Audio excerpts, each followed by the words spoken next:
Okay, so before we move on to the next campaign here, or next portion of the campaign, there's a couple things that I just want to point out that I have done ahead of time here. One, I have gone ahead and healed a faerfarn of the damage using Dual Door's Cure Wound spell. And I've also ticked off the fact that I've used the first level spell here, and I realized that I had not ticked off that I had used a first level spell here as well. So that is now done. In addition, I did some testing with some of the options around going through and adding player characters to the map in the order of the marching information sheet in the DM screen. And from what I can tell, it is currently not working as expected. Because if I click on this little green icon down here and drag the items, or drag this icon and drop it onto the map, it just drops them in line of, like, as if they were a long line of characters, as opposed to putting them into the 4x4 or 2x2 that I have there. So while it works on getting the characters onto the map, it is not putting it into the formation that you're using. However, it does allow you to quickly get the icons onto the map and then set things up so that it's in the marching order that you have in the reference screen there, and it doesn't remove the icons from here. So that is a bonus.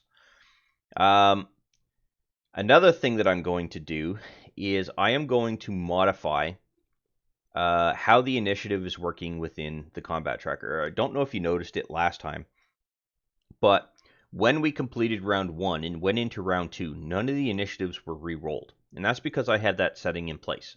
And I did that in place intentionally to show you what the differences were going to be. So the last couple of videos, the initiative was not set up to automatically change when the end of the round occurred. That is now something I'm going to modify here. So there are two things that come into play when dealing with initiative through the settings, and this occurs only on the DM screen. Auto NPC initiative. What that does is if I take this wolf encounter, which I've already got open here in the leftmost part of the DM screen, and I click on this little button down here, it's going to automatically drop all 3 of these wolves into the combat tracker. On top of that, it is also going to drop the icons onto the map, for those of you that didn't see that. And it kind of looks like that this wolf is kind of overlapping with that wolf. So it keeps it in the exact position or close proximity to where they were originally dropped. And the reason it does that is because it stores where those icons were dragged and placed on the map. Now, the grid that I've got here might be slightly different than the grid that was used by the Smiteworks team when they dropped these icons on the map. So that's why there's a little bit of variation in placement. And every computer is a little bit different when it comes to that. And I apologize if there's a clinking sound on the microphone. I've got a cough drop in my mouth here to try to prevent myself from coughing while I'm attempting to run through this video. I do appear to be acquiring a cough, and I'm a little bit concerned about that. So this is where the auto initiative for the auto NPC initiative comes into play. When you click on this arrow and it drops them into the combat tracker, it's going to automatically roll those initiatives for any creature that gets dropped into here, including this trap, which is the fisher here. Although it's not really a trap in per se, unless something changed in the module since the last time I played through it. It's really just a difficult area to get through because it angles in quite sharply here. So it's quite a steep / angled incline here. So there should be, there's the third wolf. It doesn't do that when you drop player characters into place, because the idea is the players are going to want to either roll their own initiative, which in a lot of ways is their preferred way of doing things, and I can't argue with that point at all. At the same time, you could potentially use the DM and have him roll the initiative by clicking on this menu here, selecting initiative, and then clicking one of these options. So you can see here, that we have the ability to roll NPC initiatives, so that'll be for the wolves and the fisher. You can roll all initiatives, so that would be players and any other creatures that are in the combat tracker, or you can just have it roll the player initiatives. And you can also very quickly clear all initiatives. So I know that's a little bit low on the map here. That's just simply because of the placement of where I have the combat tracker. And as a result, the menu comes up. I kind of wish that the circle would sort of rotate up a little bit in a way that if you're down this close to the bottom, it pops up in a way that's a little bit higher on the screen, but nothing I can do about that for now. Now, where I make the change in the settings for having the roll occur on each end of the round is done in the house rules section under GM, and it's roll init each round.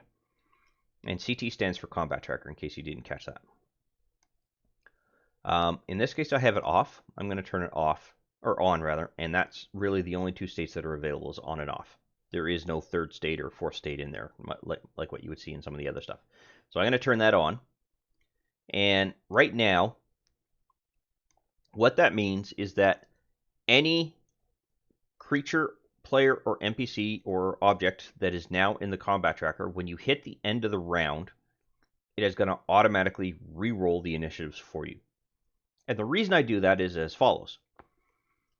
When you set it so that it doesn't automatically re-roll the initiatives, the combat order is always going to be the same. And that really doesn't match with the way I would expect a combat encounter to actually go, because there's got to be a little bit of randomness to it.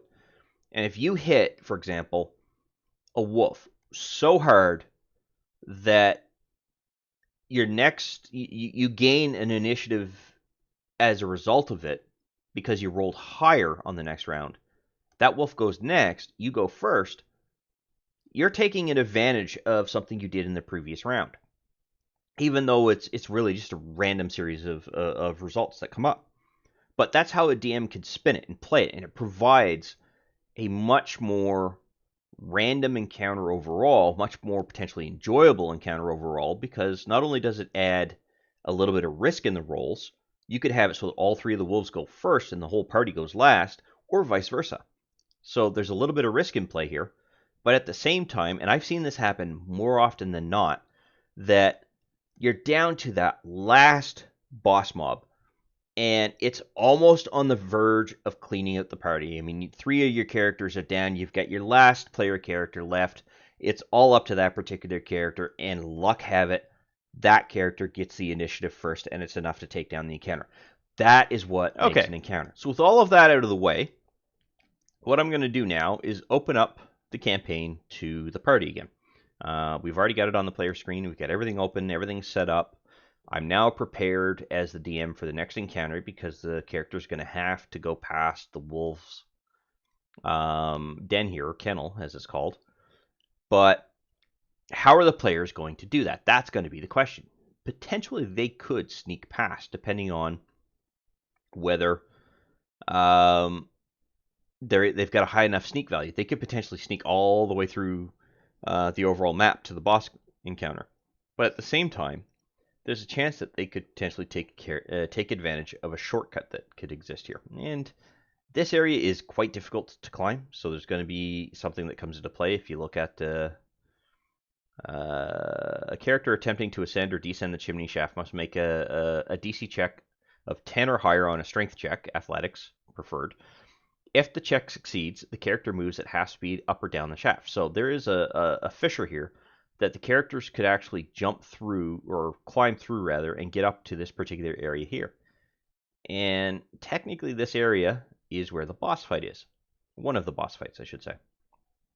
There are actually two in this particular map. At the same time, the characters could theoretically all the way around, and as a result, potentially trigger a few risky traps. The players aren't going to be aware of this, so the DM has to keep this in mind and try not to drop any hints as they're describing exactly what they're seeing describing exactly how things are laid out, playing the atmosphere, things like that.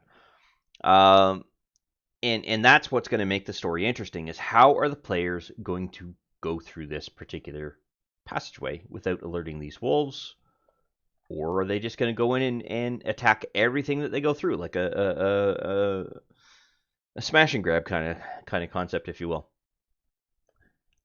That's what makes the game interesting, and you as the DM are really the narrator when it comes to doing that. You describe the environment, you give them the atmosphere that they're in, you let the players make their decisions. And unfortunately I do it sometimes where I question the players' decisions, and I shouldn't do that, because unfortunately it does provide a hint that maybe to the player that maybe that shouldn't be the way they go. So I've been working that out of my DM repertoire, if you will, and I haven't quite gotten to that stage. I do catch myself periodically doing that. But in general, everything is not as difficult in this particular module, as long as the party is careful and able to deal with these things. And the map itself, all the combat ratings, or challenge ratings, if you will, are low. So they're expected to be challenging, but not completely life-threatening unless they get a really, really bad luck with the dice rolls. So, with that in mind, we're at the end of the turn. I am going to have the players prepped to actually go through and work their way through. And one of the things as a DM that I found in Fantasy Grounds is when you're on the verge of a combat encounter, you're essentially giving a clue to the players if you all of a sudden you drop them into a combat tracker and they're going through a particular cave, because they know that an encounter is coming up. So the way that I play it to keep it interesting is I use, after combat has occurred, like for example the combat that we just did with the goblins, I let the players stay within the combat tracker, and I use the combat tracker as the movement decisions and the action timing for when the players go through it. So faerfarn is going to be the next actual player to go. I'm going to ask that particular character or player controlling that character what they want to do, where they want to move to. And what I have found as a result is, as a DM utilizing Fantasy Grounds, I can preload the encounters, because by default, NPCs, unless they got set up that way when they were dropped in here, aren't visible by default. And they may have gone through and fixed it up so that all NPCs are no longer visible by default due to the line of sight features. I mean, if you look at the player screen here, we're looking in multiple different directions, and we have a clear line of sight in only certain areas. So that will allow you, the DM, to load up characters in advance of potentially triggering a combat encounter. Now, in this case, the wolves are going, but if you notice on the player screen, there is no indication that the turn has begun other than the fact that the round has increased. It's gone from 2 to 3, although that was there before. Before I recorded, but if you look at the previous video, you'll see that that was round 2. So there's no indication to them that they're going, or that there's a wolf that I'm moving around, or anything like that. That's one of the things I like about Fantasy Grounds. Until you make this character visible, so if I make this guy visible now, it'll show up in the combat tracker. But I don't need to. The players are going to discover that in a few minutes. And I'm going to set it so that all of the NPCs here are visibility sensitive, meaning that line of sight will make them visible. So when faerfarn, if he moves up into that particular area, they will become visible. Whereas if you don't do that, they won't become visible until you are ready to actually see them. And they don't automatically become visible in the combat tracker. You still have to enable that intentionally, I do believe. And we can see that here in a moment. So faerfarn. So these wolves are technically resting, so there's no real reason for them to move around. They didn't hear any of the combat that was going on. And I'm just going to re-roll perception just to make sure of that. Oops.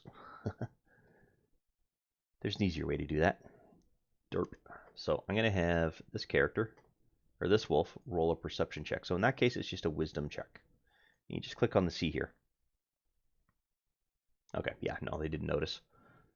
Wow, wolves get a -4. Oh wait, that was an intelligence check. My apologies. Wisdom check over here. Well, that one ain't seeing nothing. This wolf. And you'll see that when you open up these character sheets, the random number that is associated here is automatically tagged to the character sheet. So you know exactly who it is that you're controlling. Definitely heard nothing. And where's the third wolf? There we go. Watch this one roll a 20. Yeah, this one could have, but due to the rushing water here, I'm going to say that that rating is, or the trickle of water rather, I'm going to say that that could potentially be argued that it would be a DC 15 check as opposed to a DC 10 check. So during the combat here, it was far too quick, far too sudden. There was nothing really loud that occurred except for faerfarn's breath weapon, but again, that might not be loud. And the sound here doesn't really reflect back in that particular room overly easily. So I'm going to say that these wolves are totally unaware that the party is there for the time being. So Fern is going to move. Oh, that was one of the questions that I was asked. So there were a couple of questions that were asked in the comments about potentially locking a player's ability to move around. Now, unfortunately, with Unity, right now that doesn't appear to be the case. At least I have found no option to be able to lock a token into place so that a character, or a player rather, would only be able to control their own token. The other part of it is that with Classic Edition, if you there is the option to lock the tokens into place, and when you do that, the players don't actually move their tokens. They move an indicator to say, I'm going to be going to here, and they choose the path. So you end up getting an arrow that comes from their token to the direction that they're going and where they plan on stopping. If you approve of that particular movement option, you simply just right click on it, and there's a little arrow that pops up roughly at around the, I would say 1, 2, 3, 4 o'clock position, I think it is. Maybe the 3 o'clock. That you click on that, and then it actually executes the character's move. So there is the option to do so in the Classic Edition. It does not appear to be the case yet in the Unity version, and I'm not entirely certain if that's actually going to return or not. I don't know. They haven't indicated whether that is actually going to be the case or not. I'm hoping that they do, and I'm hoping that they tie it into the line of sight functionality to a certain point, because if the character's moving around and let's say they've chosen to go here, but they happen to spot something here, maybe they want to stop there and not complete the movement all the way through. So I'm hoping that they incorporate that functionality as part of the lockdown and the movement. And I did play with the lockdown capabilities in the Classic Edition, and I found that it added a little bit of a delay to the overall functionality of the map and whatnot, and how the DM had to manipulate things. But that was primarily because of the lack of line of sight functionality. You literally had to go and unmask the whole area manually each time somebody moved forward. With the line of sight functionality, that's all done, so you don't have to worry about that anymore. And so as a result, I may look at turning that back on if the feature does get introduced, and make use of that. But once again, on the player screen, Fern has a movement capability of 30 feet. That's the speed indicator there. So that means he can travel up to 6 squares, because each square is, in fact, 5 feet. I have confirmed that. So I don't know what was going on with it showing that there was a 10-foot spacing between these two characters. So, 1, 2, 3, 4. Oh, he's going to stop there. So he could technically move 2 more turns and get at the wolves. Let's see, have the wolves spotted him?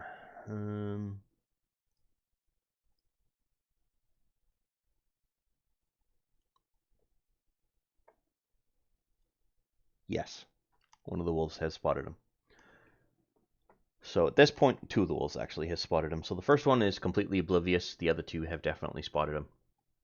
So combat technically now is initiated, but I am on faerfarn's turn. I am not on the wolf's turn. I forgot to progress the token.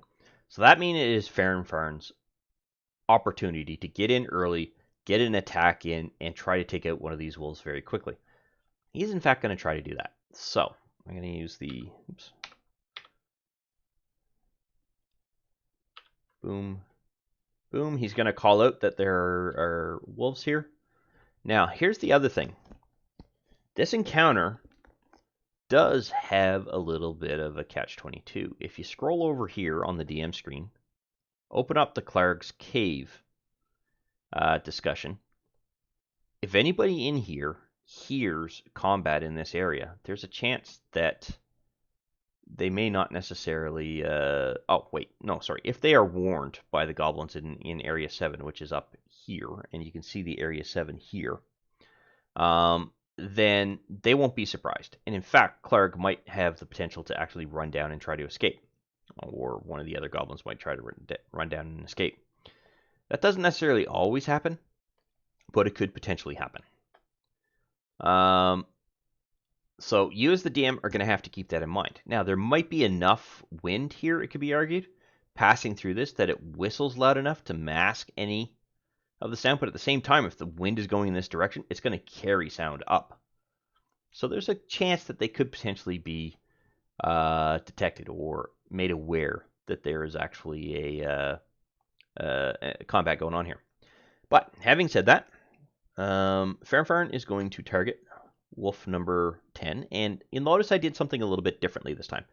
I don't have the wolves on as part of the combat tracker, so there was no way for Fern to actually target the wolf, but there is.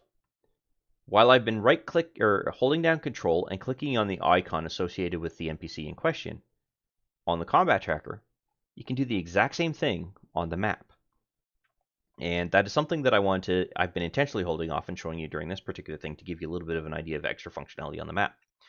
So by clicking on this, you can actually target any of the wolves as required. So if I wanted to execute his breath weapon, which I can't, he's already burnt it through the day, or for today, I could have targeted all three of these and had Fern use his breath weapon, and away we go. And I could do that entirely from the map. The other thing is that I now have Wolf 10 targeted. I could potentially, let's see, he's close. He's going to use his longsword. I can drag and drop that attack on top of the wolf. So I can literally left click, hold down, drag it over, drop it on top of the icon for the wolf, and you'll see that I actually attack that wolf with that attack. I don't necessarily have to have him targeted there. And that would be a hit. So I'm going to do the same thing with the damage. And I have now damaged that wolf with 5 points of damage. Wow, that's a really low roll. Giving him a bit of a punch there, if you will. There is an alternative rule that can come into play with D&D, and that is when a particular character takes excessive damage. And what they mean by excessive damage is that they receive more than half of their hit points in one, I think it's one combat encounter, so one round. So if Fern had hit him for 6 hit points, theoretically, I could make that wolf make a Constitution save. And there's also a way to actually have that set up to be automatic. And I believe that is under house rules as well, if I'm not mistaken. It might be under combat, but let's double check. House rules. Yeah, system shock, right here. I'm going to turn that on.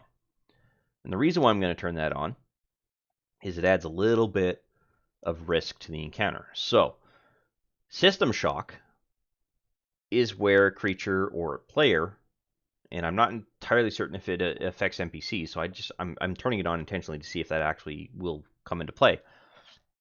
If you receive more than half of your hit points in damage, you make a Constitution save. If you fail that Constitution save, you're immediately taken out of the fight.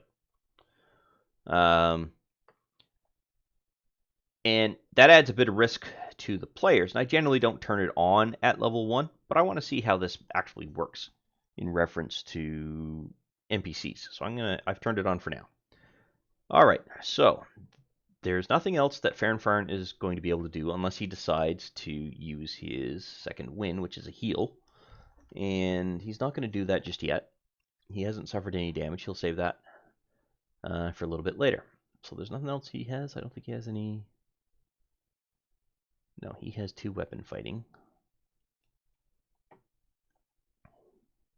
Oh, I forgot to make a modification here. So one of the things that I've forgot to set up, right now, faerfarn is using 2 weapon fighting. So he has a longsword and a sword. Now, he has a bonus action, which he hasn't yet used, so he can use this short sword as an attack because he did hit this wolf. But the one thing that he can't get is the damage bonus. And right now, I simply modify that by making the adjustment here. And there is another way that you actually are supposed to be able to do that. And I think you just simply turn this to a hyphen, if I'm not mistaken. There's quite a few of these. There you go. So if the particular character happens to go through and increases their skill that gives them those damage points, then, or damage bonuses. So in this case, faerfarn has a very high strength to give him a +3. Then what'll happen is that if they add 2 points to that to take it up to 18 when they hit level 4, you might no longer be subtracting the right amount of bonus here, or right amount of the +1 out of here, or +3 or +4. And as a result, that may introduce a problem. So the correct way, and this was another suggestion made by one of the viewers, is to actually go through and set that to hyphen. And what that does is that eliminates the bonus completely. Once this character takes dual wielding, then you get the ability to reapply your bonus back to the weapon. So faerfarn is going to take or use his short sword as an attack. And that is a miss in this particular case. So his turn is done. He's going to pass the token. Now Grow goes next, and that is Grow here. He's going to go 1, 2, 3, and I'm going to make enough room for the cleric. And let's see, what does Grow have for capabilities? He doesn't really have... He could potentially use Thunderwave, but the idea is to get through here quietly as possible. So,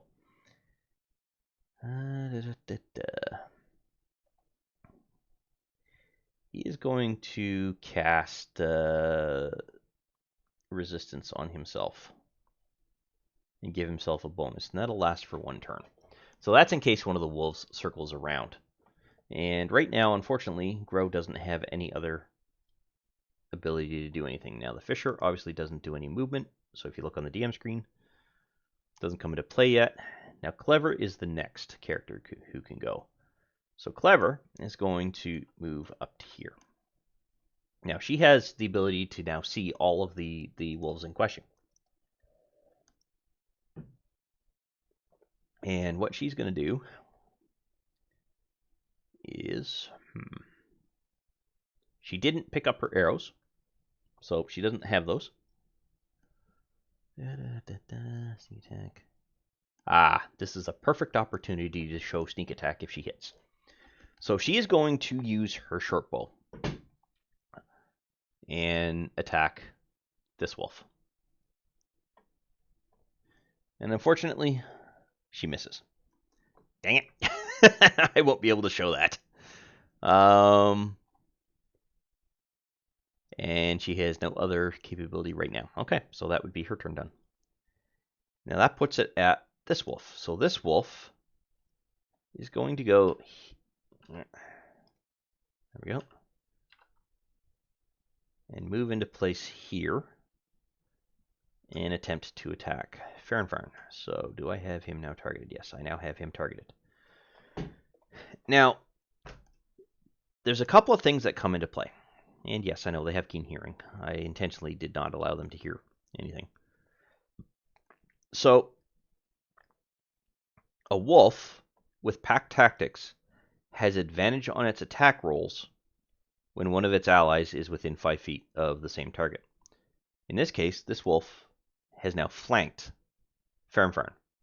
So this wolf gains an advantage attack roll. And what you can do is click on advantage here, down near the modifier button, and then double click your attack, and it should roll 2 die. That is a hit. I now roll the damage. Oops. So Fern failed, and he is stunned.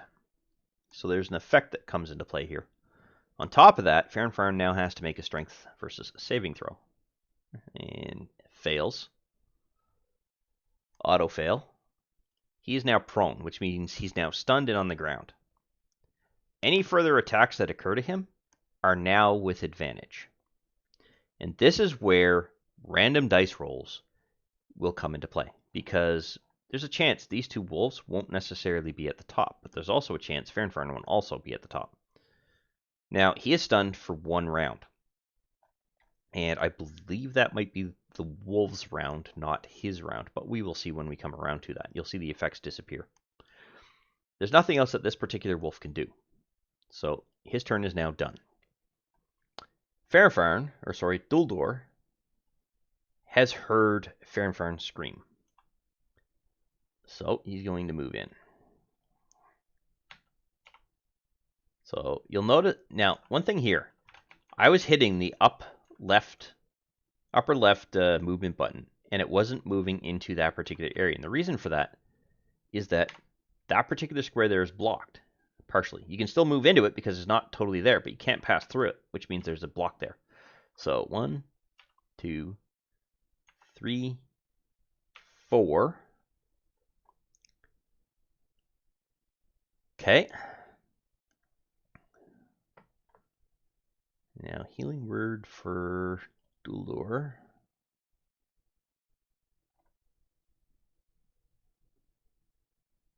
Really isn't going to be beneficial to Fern in this particular case. But I'm intentionally moving Fern close to there. Sorry, Duldor close next to Fern or in proximity to Fern, so that if Fern does go down, he can execute Spare the Dying, because I want to show you how that is actually going to work. Now, Sacred Flame.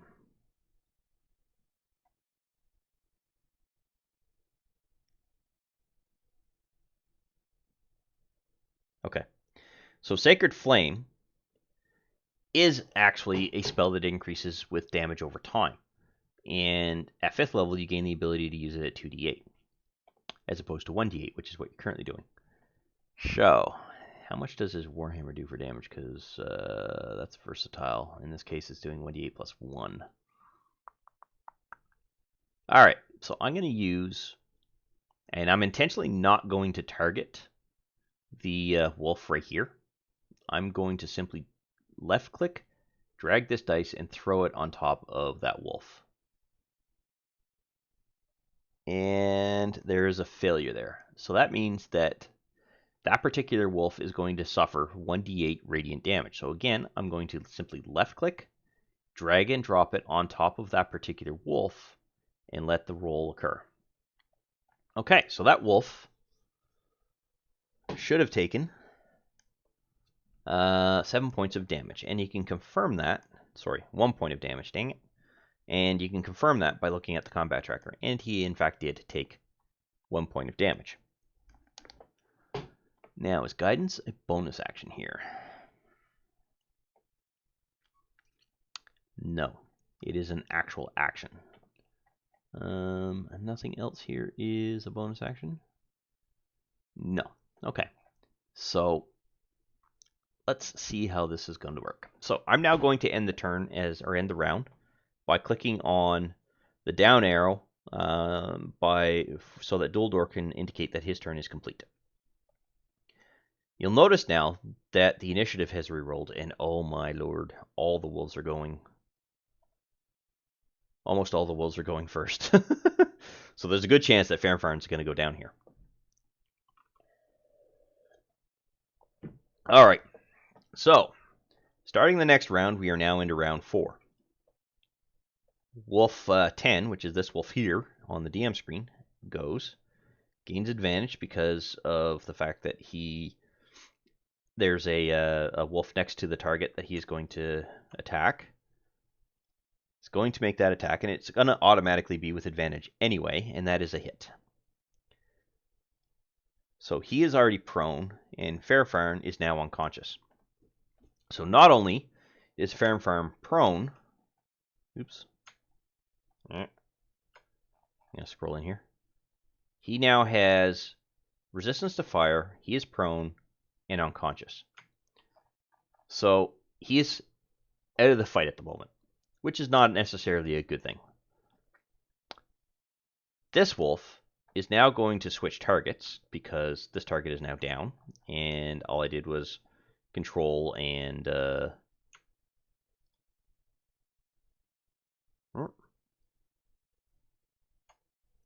right. There we go. Okay. And it's going to attack Duldor. This wolf doesn't get advantage this time. So he's just going to make a straight attack. Wow, I'm rolling really good. Our healer might go down here. Oh. Ugh. No reactions. Wow. Oh, he gets no reactions. Okay, so Duldor took a significant amount of damage in that particular case. And this is where System Shock really should come into play for players. Early in the game, rather. He has to make a strength saving throw. Succeeds, so he is not knocked prone. Okay, next is the Fisher. And Duldor now goes. So there's not really much here that Duldor can do. He is going to spare the dying. And all I'm going to do is drag and drop that. Nope, okay. He's going to execute spare the dying. So I'm going to click that. And there should have been... I don't know why they don't have the stability effect here.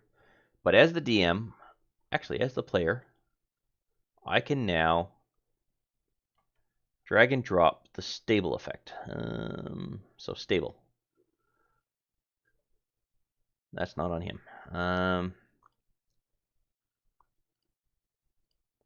Okay, so drag and drop that right onto faerfarn. And now he is stable, which means that when faerfarn's turn comes up, he doesn't have to make any form of saving throw. And that is unfortunately an action, which means that Duldor does not get any further movements or actions. He can move, but if Duldor moves out of the reach of this wolf, that wolf gets an attack of opportunity. This party might end up wiping here. Clever has to get lucky here. So Clever, let's see, what does she...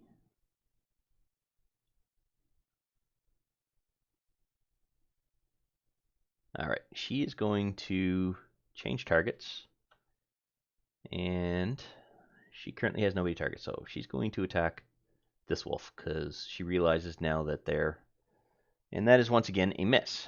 So as you can see, the players aren't really getting that great a roll. Okay.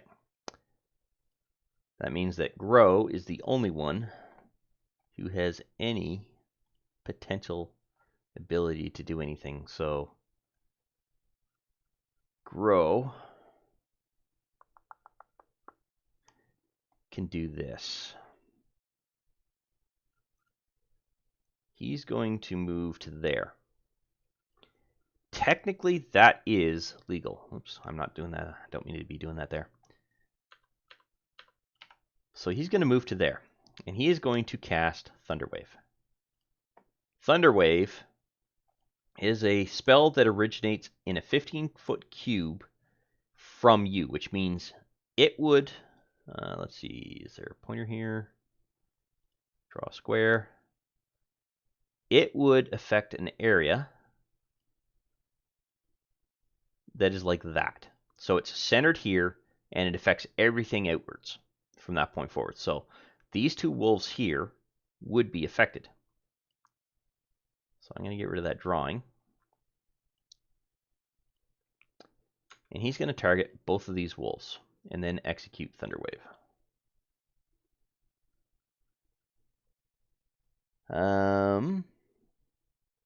Failure and a success.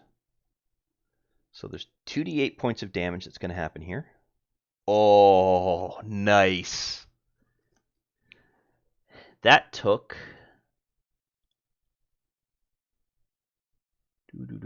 both of those wolves down.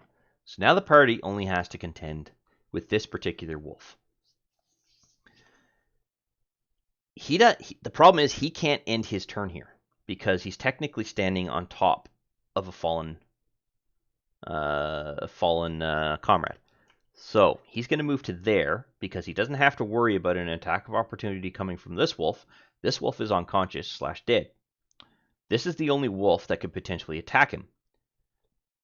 And as a result, as long as he doesn't go back to here, he is safe.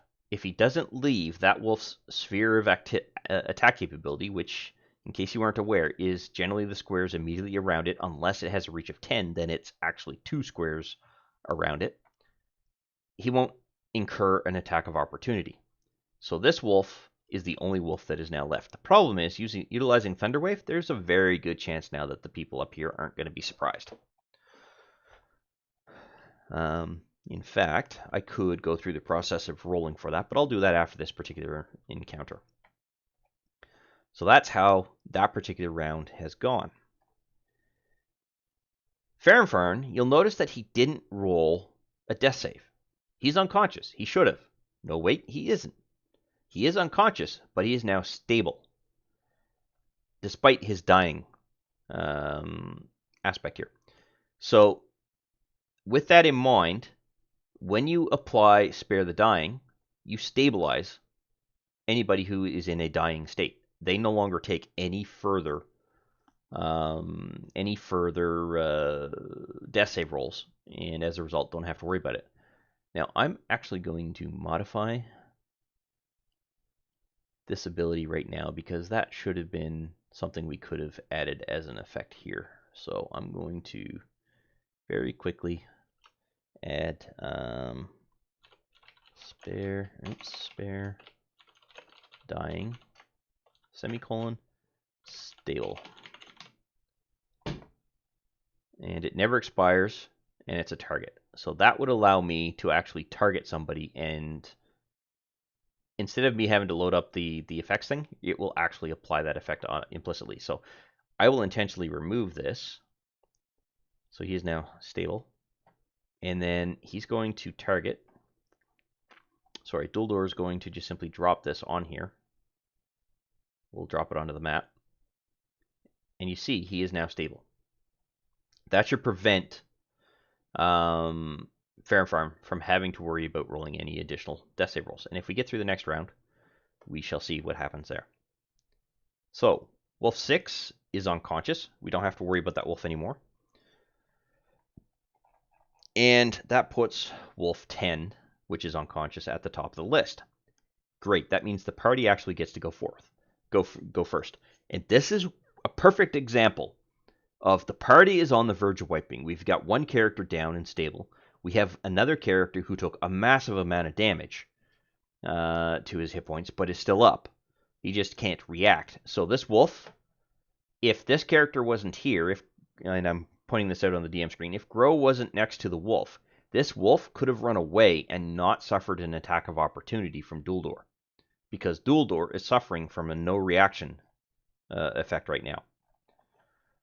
But it also means that Duldor, let's say he was a mage, he could not react with a shield. So there is that as well. Alright, so we are now in round 5. Well, technically round 3 of this particular fight. Wolf 10 is unconscious. We don't have to worry about him. Grow goes next. So Grow is simply going to use his scimitar. So he is going to untarget Wolf 6, target Wolf 9, and make an attack. That is a miss. Faerfarn is still unconscious, although he is now stable, and you can see he still did not roll another death save roll. So if I look at his character sheet, there are no pips here being ticked off in any of the death save fields. The Fisher, Wolf 9, okay. Wolf 9, I'm going to spread the damage around. I'm going to be a nice DM. I'm not going to wipe out our healer. And Wolf 9 is going to untarget him and target him. He does not get any advantage because he is not attacking Faerfarn. He is not attacking Duldor, and none of his wolves are around. Now, attacking Duldor would not have given him any advantage on an attack either, but that is a hit.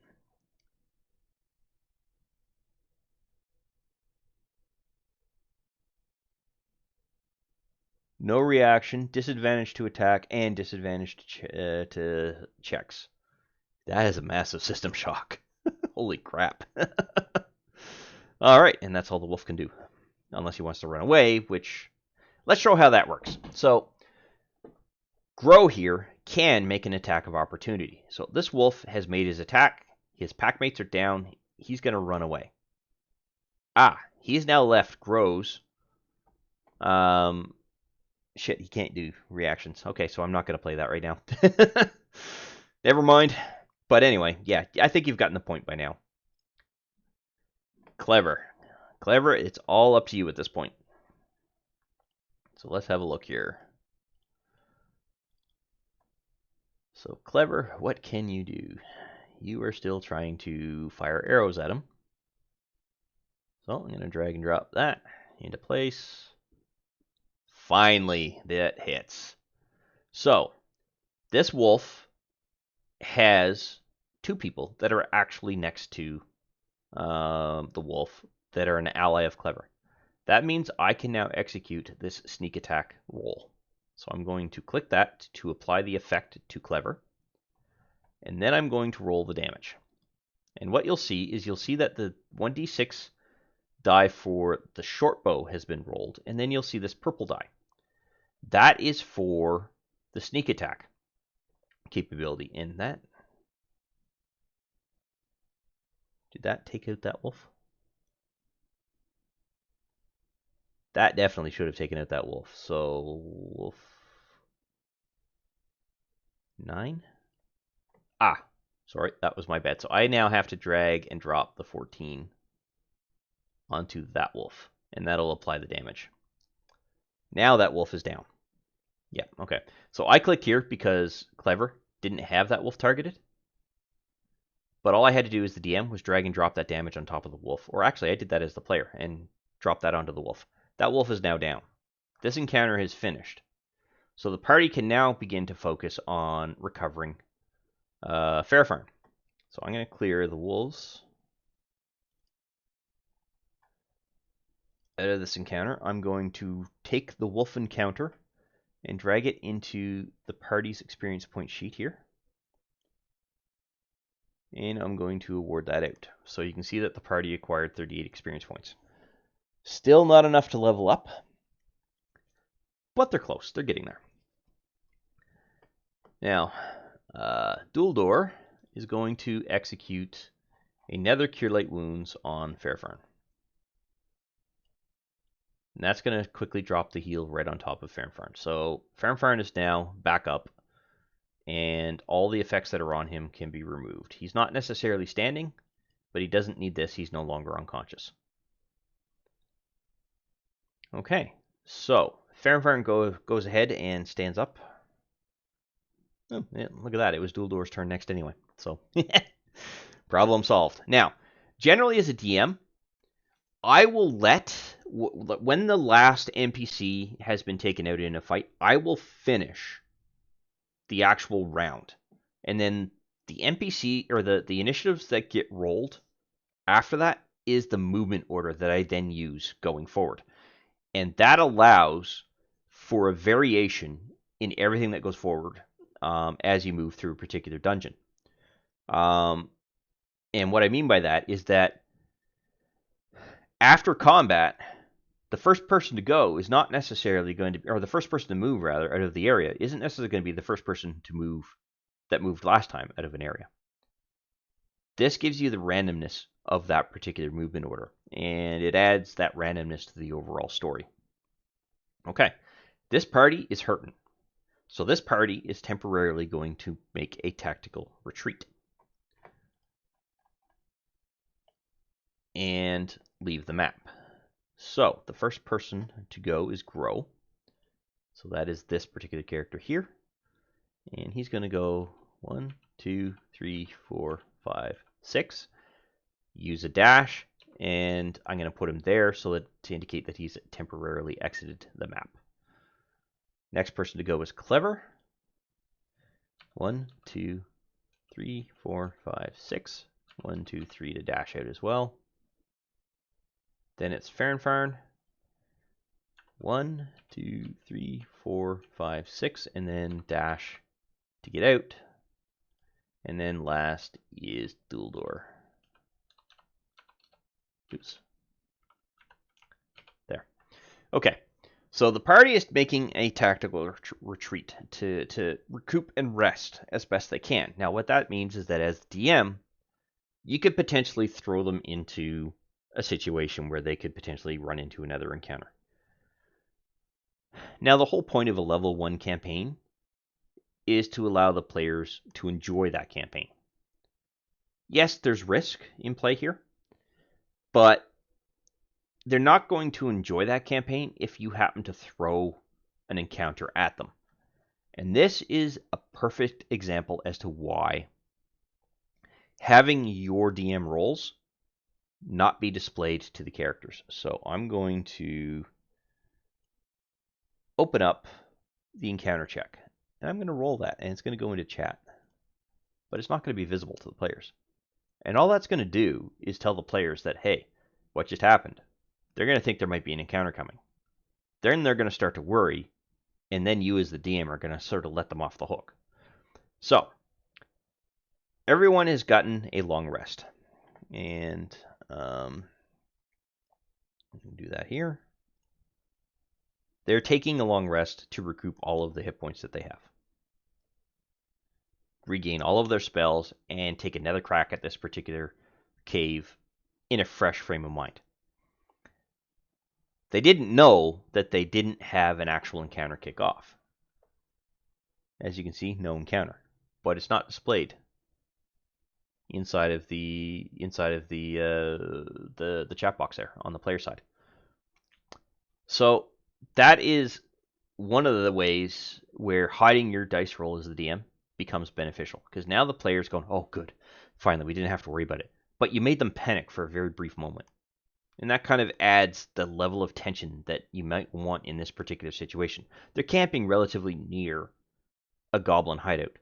They're going to take a risk if they actually do take a long rest in the area. That's kind of the point, is there has to be that level of risk. So that's where hiding your rolls can add value to that, going, oh crap, we forgot about this. There could be an encounter coming up, guys. Wait, we managed to get through it. Okay, we're good. All right, so having said that, I need to reduce rations. So we're at 15. For Duldor, we are at, where are the rations? 10.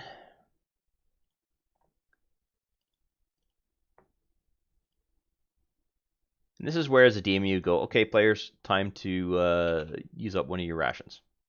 Okay. Now, if you had a ranger in the party, and 14, you could potentially defer that by, this area probably has quite a bit of wildlife around it. Maybe not so much close to to the hideout itself, but if the party had gone a ways a little way, they could have taken a rest there. And in theory, the ranger could have acquired enough food to be able to keep them going. On top of that, Duldor did have the ability to actually go through and execute. No, sorry, not Duldor. Grow had the ability to potentially purify food and water. So even if they found something that was kind of bleh, they still could have actually gone through and had something purified and made it edible. So there was that option. And Grow hadn't gone through and used up all of his spell slots, but Duldor technically had. So when I executed that second Cure Wounds, I should have clicked on that second pip. When I executed second Sacred Flame, that doesn't use any of these pips. So we are coming up on approximately an hour of recording again. It's amazing how much time flies. So with that in mind, that is going to be the end of this particular video. And that will be episode 4. And the next time, I will continue having this party go through this particular scenario. And there'll be a decision that will be made when they get here. They'll realize that they haven't gone through and investigated this room yet, so they're going to have to go back and take care of that. But anyway, that is the end of episode 4. And I will see you in the next video.